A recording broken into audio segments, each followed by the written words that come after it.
Welcome to this video on Scalable Supervised Learning, part of our module on artificial intelligence and big data.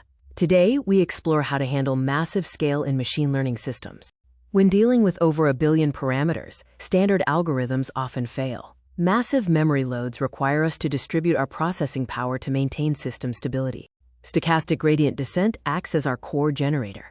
It minimizes loss across massive datasets by processing small batches of data sequentially, which effectively prevents total memory overload. To prevent overfitting, we use regularization.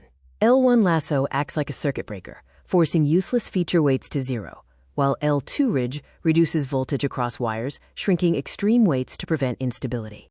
Since a single decision tree has limited predictive power, we use information gain to split the data flow. By bundling multiple weak trees, we create one strong, capable system. We can scale these models using two main strategies.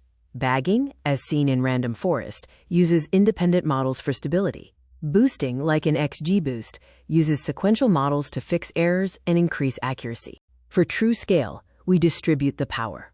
A master node splits massive datasets, and independent GPUs process the data in parallel, using frameworks like Horovod to synchronize mathematical updates. System calibration is vital before launch. While grid search tests combinations blindly, Bayesian optimization uses probability to find the optimal settings much faster, saving significant processing power.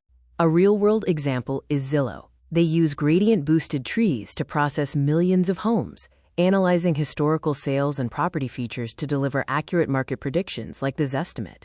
In summary, a production AI architecture distributes data across clusters, optimizes the flow with gradient descent, controls overloads with regularization, and multiplies power using ensembles.